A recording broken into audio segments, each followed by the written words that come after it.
Hey guys, this is Carly with the Solomon Group at Coldwell Banker Action. I wanted to make a quick video about how much it really costs to purchase a home today, what you need to consider when you're saving up before even starting the process. So I'm going to do all my figures based on a $200,000 house, just to make it really simple for everybody.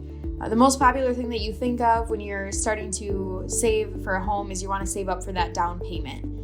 You can get loans with as little as a 3% down payment. So 3% of $200,000 is about $6,000. If you want to get that 20% down to avoid private mortgage insurance, which is also called PMI, that's going to be $40,000 down. So that's no small feat to save up that much money. You just got to start thinking about these things before starting the process. Make sure you're best prepared. Another thing that sometimes isn't always thought about is the closing costs associated with purchasing a home.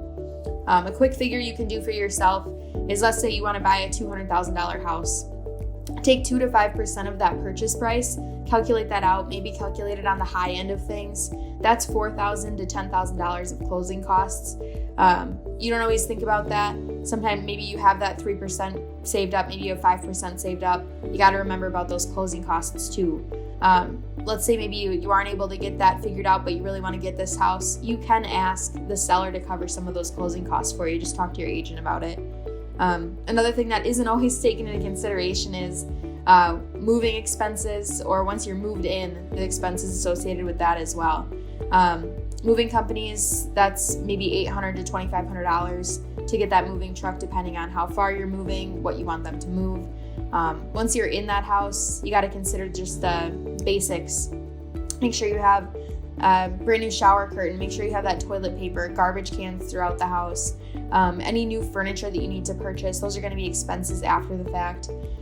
Maybe you were walking around and you saw some small repairs that needed to be made, or even some bigger repairs that need attention immediately. You need to also take those into consideration when you think about how much money you have saved up to purchase this home. All this is very important. It's also important that you get hooked up with the right realtor, the right lender, to make sure that they're on your side and that you're getting into a situation that you can afford. Thanks for listening, guys. Again, this is Carly with the Solomon Group. If you are thinking about selling or buying, feel free to reach out. I'd love to work with you.